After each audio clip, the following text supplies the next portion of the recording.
arrogant stance on behalf of Turkey's Erdogan, is this attributed to the gains that Egypt has achieved recently on more than one front? I think the problem is that it comes from historical part and political part as well. From the historical part, Turkey is still trying to, or even under Erdogan, is looking upon the region in a way which is not related to the modern history. It's more related to the Ottoman Empire mentality, which is refused and rejected even by many Turkish political parties nowadays, and are criticizing Erdogan as approach to the Egyptian matters and file, and the way he is having the Egyptian presidency and political leadership. In other ways, it's understood that Erdogan has his own allies and his own interests, which were collapsed by the overthrow of Mohammed Morsi and the Muslim Brotherhood from the rule of Egypt after one, let's say, miserable year. Less than 1 year. Yeah. But the misery was a lot, so yeah. That's why it's there. Well, how far, Dr. Hamza, do you think this gathering had succeeded in portraying the Egyptian new path, Egypt's new Egypt, as the president even put it that way, defining new Egypt and exposing or introducing new Egypt to the world?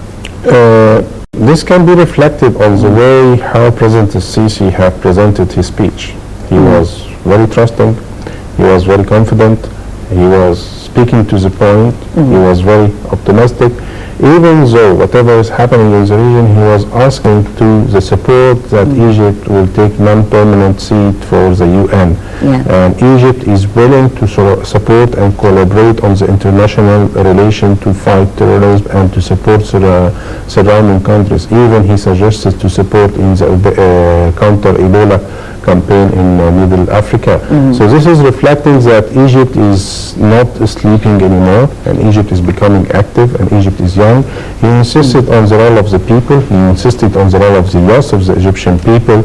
So this is showing, like, actually when I was watching Prince, I was surprisingly very happy, because I feel that we are back again to the international arena. This is almost the first time since very long time that Egyptian spokesmen who come in such type of level to speak on behalf of the Egyptian, very confident, very trusting, and asking for more and asking for more cooperation. So I think this is a very, very, very good step. On the side, a lot of presidents was welcoming the support of Egypt, and even we have an invitation from South of Korea to visit South Korea. So from the international relation point of view, we are very, very successful in this type of campaign. Right. Well, more than one issue was quite attractive in the president's speech, addressing Egyptians from New York, and starting off the speech by saluting the Egyptians for what they did, Dr. Thabrt, and the outbursts, the revolutions that had happened against corruption.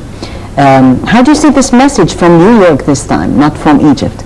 First of all, it's an important issue. It was an important opportunity for Egypt to show its vision on the international stage in such a huge, important place like the UN General Assembly, and it was a great opportunity for President Sisi to show the world that Egypt has its own pledges, its own vision and ambitions to make sure that it's on track in several aspects, whether politically, economically, and even in playing a major role in Africa and around in the Arab world.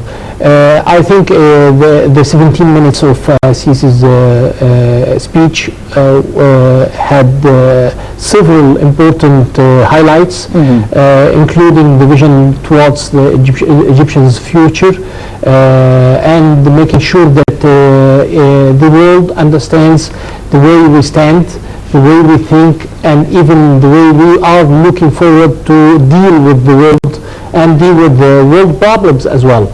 On the political side, I think it was a huge success, and we made the important impact on the world. The downside maybe it's not for the foreign policy, it was for the media way or even approach towards what the whole thing.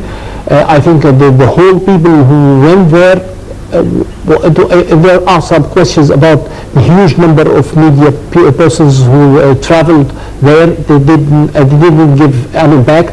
You didn't get any even single exclusive interview with any single important figure on the international world. Even for the translation of even for Sisi's speech wasn't a success. Even they have in the UN, they have their own translators, capable, professional ones.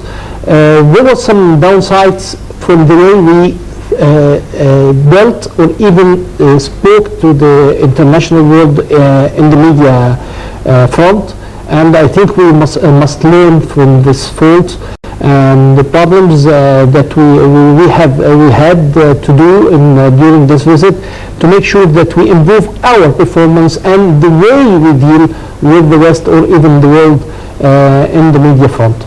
Right. Well, more than one front. Actually, the president laid down the country's vision towards solutions of some of the regional problems as well. And his main concern was also terrorism, as he spoke of the different axes of how to deal with terrorism. More on the show. Let's go for a break, and we'll be back after this report.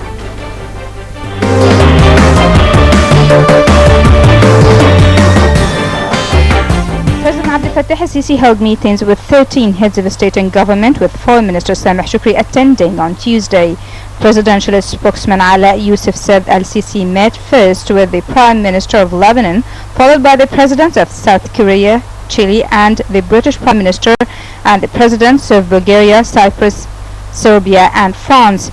He also met with the Prime Ministers of Ethiopia and Japan, the presidents of Equatorial Guinea and the Republic of Chad, and the Arab League chief.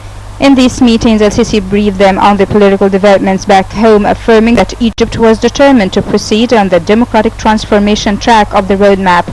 Meanwhile, President Abdel Fattah al-Sisi pledged his support for the U.S. war against Daesh, but called on President Barack Obama to widen his campaign against extremism well beyond Iraq and Syria. Al-Sisi also cautioned the administration against washing its hands of the Middle East at a time when the region's borders are in flux and the threat of militancy is growing with instability. Al-Sisi cited terrorist threats in Libya, Sudan, Yemen, and Sinai Peninsula as mirroring the danger posed to the Middle East and the West by Daesh. He said that in pursuing economic development, education, and the promotion of religious tolerance as tools that were just as important for neutralizing Daesh and other radical groups as military strikes.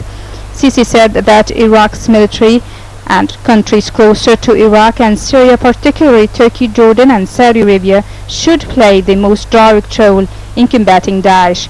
He also suggested that Egypt will maintain its right to independently combat extremism and other threats to Cairo security.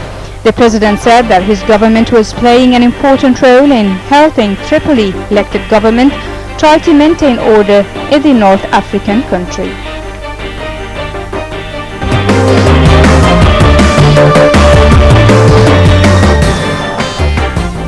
Well, we're still tackling that important summit meeting between U.S. President Barack Obama and President Abdel Fattah al-Sisi on the sidelines of the 69th sessions of the UN General Assembly meetings. An important chance, actually, for both leaders to meet, and describing the long-standing relationship between the United States and Egypt. President Obama said that it is a cornerstone of the U.S. security policy in the Middle East. The president, in speech, Dr. Hamza, laid down the country's foreign policy in a way or another by outlining our vision towards providing solutions for regional problems. How would you assess this?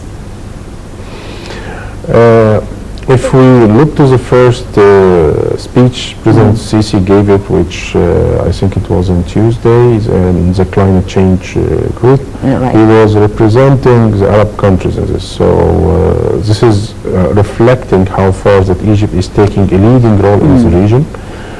He spoke about the challenges that our countries are facing in the Middle East, that we are in desert environment and we have lack of economical and financial support and so on.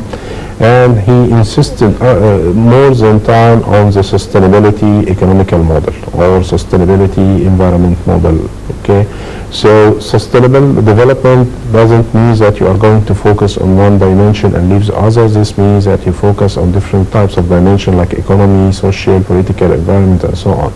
So he spoke about using or investing in renewable energy in our countries, especially in the Middle East and in Egypt, and he was welcoming all of parties who are willing to support and invest in Egypt and the surrounding countries to use renewable energy and sustainable development to overcome any kind of environmental challenges or political challenges. Also, he spoke about that Egypt is a state of institution, and we are respect law, and we are going to respect